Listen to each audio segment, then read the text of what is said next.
Hello everyone, my name is Crystal Landers and I'm here today to provide you with some information regarding improving 4th grade reading proficiency at Oxford Elementary School.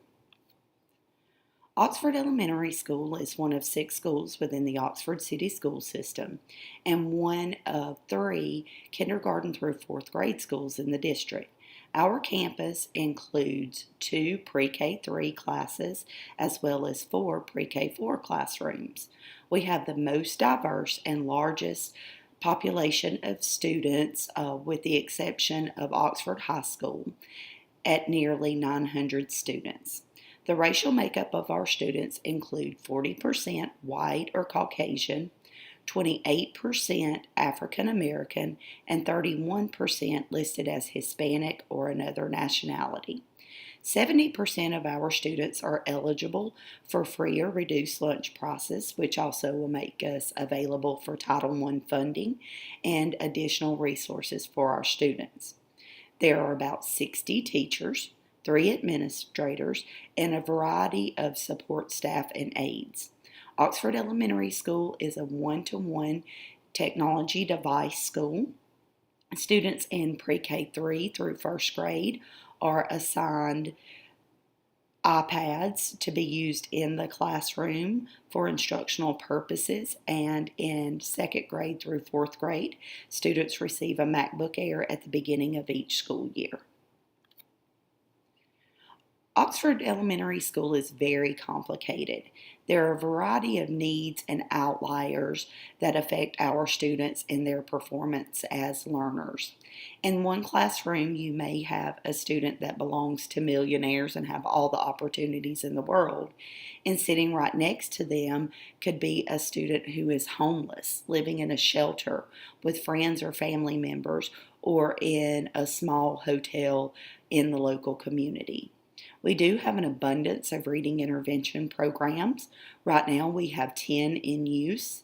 They range from a pre-K 3 level to a 4th grade level and work on everything from letter naming fluency to reading comprehension. The teachers who deliver these programs tend to be Title I or special education service providers and are highly trained, which includes monitoring over a 3-year period. Historical trend data is monitored through AimsWeb, recently converted to AimsWeb Plus. AimsWeb Plus offered us more resources for tracking student data in the areas of reading and math and was a smooth transition with no historical data loss.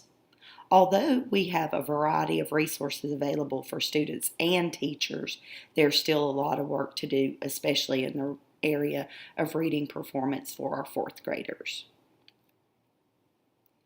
Using trend data over the last 3 years, a group of 4th grade teachers, including myself, noticed that there was a slump in data between benchmarks 1 and 2 in reading fluency and comprehension. Rather than seeing growth, we saw a decline in that trend data between those 2 benchmarks.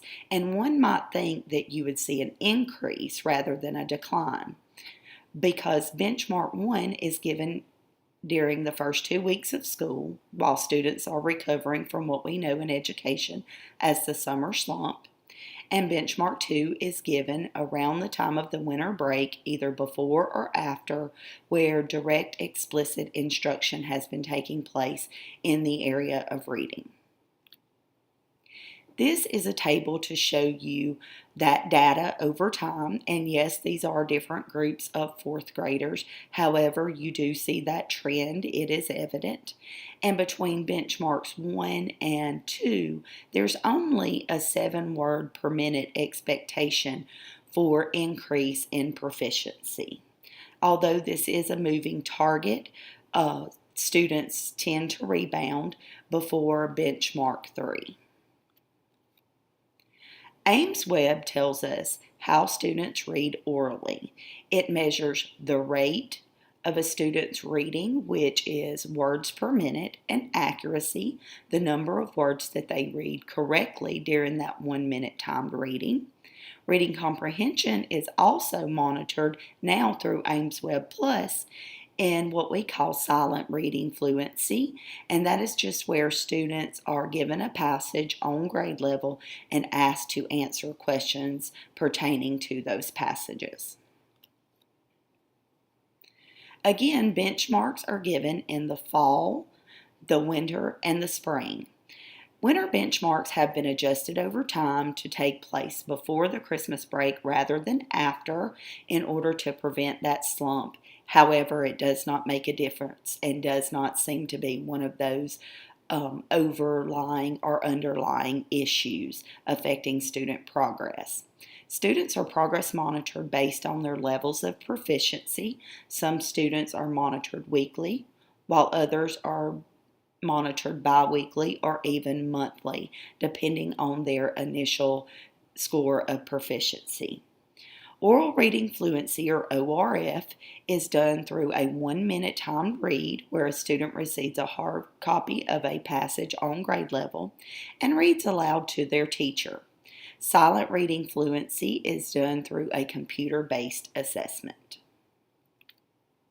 The stakeholders most directly impacted by the problem with the fourth grade slump in reading proficiency are number one, our students. When students notice that they have dropped in data, many become discouraged, and we know that when a lot of students become discouraged, they tend to shut down and not make gains like they should.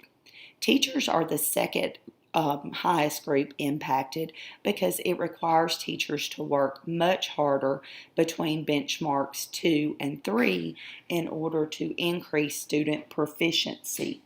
Parents are also affected by this because they're asked to do more practice at home with their students in addition to homework schedules, sports, and other priorities that they may have, such as work or taking care of household responsibilities. Local businesses and future employers will be affected because students usually do not pick up in proficiency beyond fourth grade. The team who identified and worked on solving this problem was a group of fourth grade teachers, including myself, one administrator, our principal, Mr. Jordan Weathers, an EL specialist that is on staff at Oxford Elementary School, Mrs. Stacy Robinson, one instructional coach, Mrs. Kelly Whaley, our guidance counselor, Mrs. April Livingston, and a special education teacher, as well as our parent representative, Ms. Selena Duncan. Questionnaires were provided for students to give feedback on how they felt about their progress and proficiency in reading. And meetings were set up for each Thursday. The limitations to implementation of our solution were parent involvement. We usually don't see a great deal of parent involvement at Oxford Elementary School, and the parents who are highly involved tend to be those of students that we are not concerned about, or our EL population, which again puts pressure on the parents because when they too are struggling with the English language, it's hard to help their students. Students from poverty level or high poverty levels tend to have parents who are limited in their education levels, and education is not a priority, and parents tend to help students less than they probably could or should. Social conditions also impact our students. Many of our students live in housing authorities where the conditions are not great and the environment for learning after school is not great or supported. Another thing within our school is the majority rules decision-making process and the time spent daily in meetings, which take away from our planning for instruction. The criteria for being a successful reader at the end of fourth grade is 139 words per minute in oral reading fluency and a score of 142 in silent reading fluency.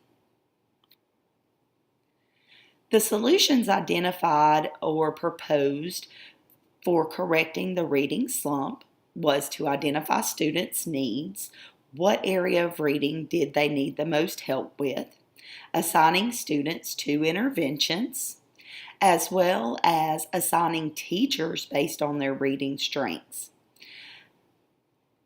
Continuing to track data, you will see in future slides, was a concern for some of our teachers, but it was also something that necessarily had to be done. And reassigning students as they increased in proficiency and skill level would also be something that was needed as part of the solution to provide students for their needs as they change. Feedback on the solutions were given via SurveyMonkey on April the 9th. A face-to-face meeting was held the following day.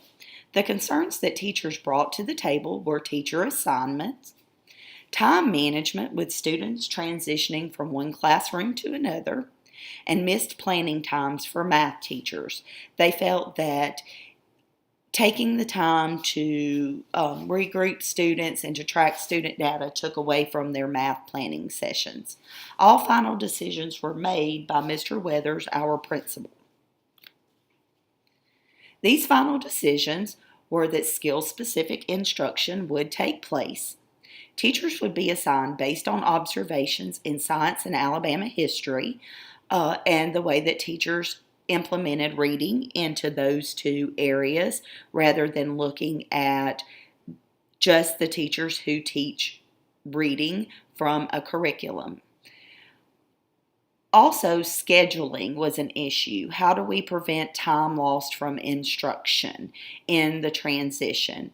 And then data and group management. And here are the implementations and the decisions that Mr. Weathers made. You will notice that this implementation only took place for a little over a month.